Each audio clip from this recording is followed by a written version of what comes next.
والسلام علی رسول اللہ اما بعد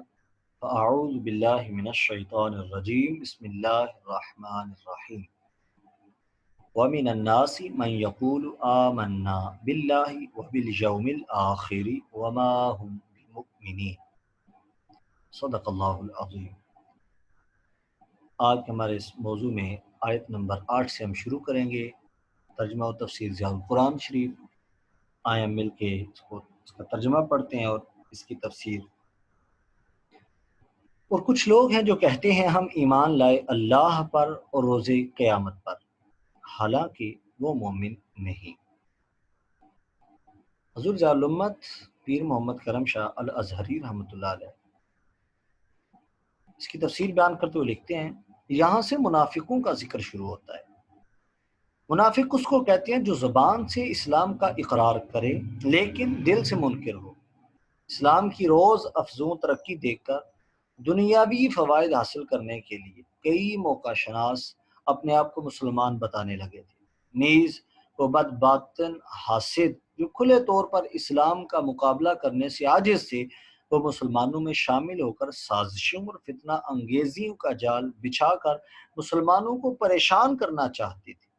ہجرت سے پہلے منافقین کا نشان نہیں ملتا، کیونکہ اس وقت مسلمان ہونا ہر قسم کے ظلم و ستم کا تختہ مشق بننا تھا۔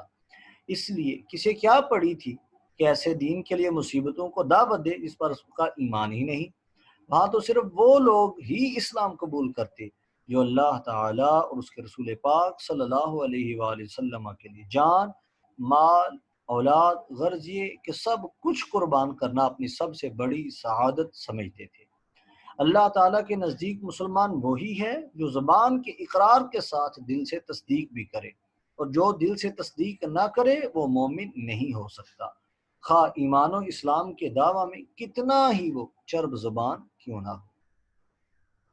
یخادعون اللہ والذین آمنوا وما یخدعون الا انفسهم وما یشعرون، فریب دیا چاہتے ہیں اللہ کو اور ایمان والوں کو، اور حقیقت میں نہیں فریب دے رہے مگر اپنے آپ کو، اور اس حقیقت کو نہیں سمجھتے۔ اس کی تفسیر میں حضور ضیاء الامت رحمۃ اللہ علیہ فرماتے ہیں وہ یہ فریب اللہ تعالیٰ سے نہیں کرتے بلکہ اللہ تعالیٰ کے رسول صلی اللہ علیہ وآلہ وسلم سے کرتے تھے، لیکن اللہ تعالیٰ نے انہیں بتا دیا کہ جو اللہ کے رسول صلی اللہ علیہ وآلہ وسلم کے ساتھ فریب کرتے ہیں وہ خود اللہ تعالیٰ کے ساتھ فریب کرتے ہیں، اور اس دھوکہ بازی کا وبال ان پر ہی ہوگا۔ وہ اسلام اور اللہ تعالیٰ کے رسول صلی اللہ علیہ وآلہ وسلم کچھ بگاڑ نہیں سکیں گے، کیونکہ یہ وہ نور ہے جس کو ہمیشہ تاباں و درخشاں رکھنے کا ذمہ دار خود اللہ تعالیٰ ہے۔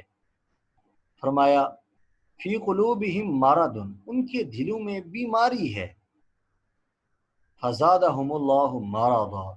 پھر بڑھا دی اللہ تعالیٰ نے ان کی بیماری، وَلَهُمْ عَذَابٌ علیم، اور ان کے لیے دردناک عذاب ہے، بما کانوا یکذبون، وجہ اس کے کہ وہ جھوٹ بولا کرتے تھے۔ حضور کریم صلی اللہ علیہ وآلہ وسلم کے خلاف منافقین کے دل میں عداوت کے جو جذبات پرورش پا رہے تھے اور حسد اور غصہ کی جو چنگاریاں چٹک رہی تھیں، ان کو قرآن نے مرض سے تعبیر فرمایا ہے۔ جب وہ حضور کریم صلی اللہ علیہ وآلہ وسلم اور اسلام کی روز افزوں عزت اور ترقی کو دیکھتے تو حسد و اناد کے شعلے بھڑک اٹھتے۔ اللہ تعالیٰ انہیں تنبیہ فرماتا ہے کہ اگر انہوں نے اس مرض کو یوں ہی بڑھنے دیا اور اس کا علاج نہ کیا تو جس طرح جسمانی بیماریاں جسمانی موت کا باعث بنتی ہیں، اسی طرح ان کا یہ مرض ان کے قلب و روح کا گلا گھونٹ کر رکھ دے گا۔ وَإِذَا قِيلَ لَهُمْ لَا تُفْسِدُوا فِي الْأَرْضِ قَالُوا إِنَّمَا نَحْنُ مُصْلِحُونَ، اور جب کہا جائے انہیں کہ مت فساد پھیلاؤ زمین میں تو کہتے ہیں ہم ہی تو سنوارنے والے ہیں۔ الا انہم ہم المفسدون ولکن لا یشعرون، ہوشیار وہی فسادی ہیں لیکن سمجھتے نہیں ہیں۔ وَإِذَا قِيلَ لَهُمْ آمِنُوا كَمَا آمَنَ النَّاسُ قَالُوا أَنُؤْمِنُ كَمَا آمَنَ السُّفَهَاءُ أَلَا إِنَّهُمْ هم السفہاء ولکن لا یعلمون۔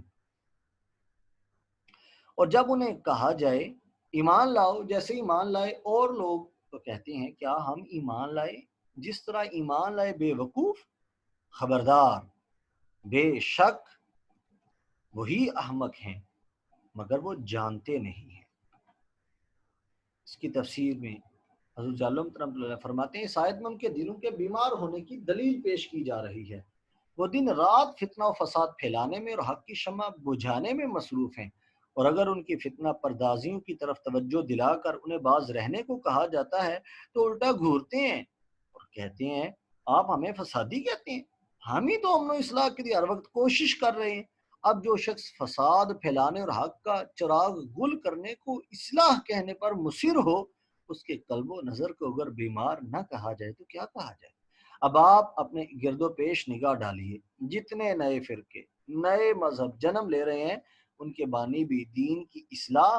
اور قوم کی فلاح کا دعویٰ ہی کرتے ہیں، لیکن ان کی فتنہ پردازیاں آئے دن جو گل کھلا رہی ہیں، ان کے باعث تو قوم کا ذہنی اتحاد بھی پاش پاش ہوتا جا رہا ہے۔ اللہ تعالیٰ ان نادان دوستوں یا دانا دشمنوں کے مکر و فریب سے امت کو بچائے اور ہمیں توفیق بخشے کہ ہم ان کو پہچان سکیں۔ آگے ارشاد فرمایا وہ لوگ جن کے نزدیک نفع و نقصان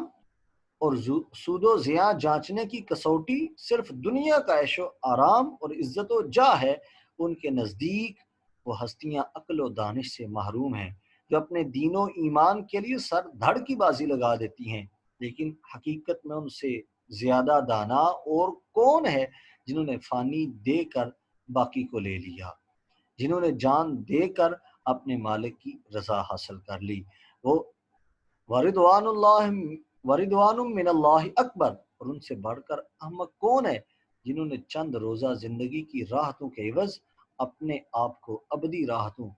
بلکہ اپنے رب کریم کی خوشنودی سے محروم کر دیا۔ اس لیے قرآن نے فرمایا الا انہم ہم السفہاء، یہی تو لوگ ہیں جو بے وقوف ہیں، احمق ہیں۔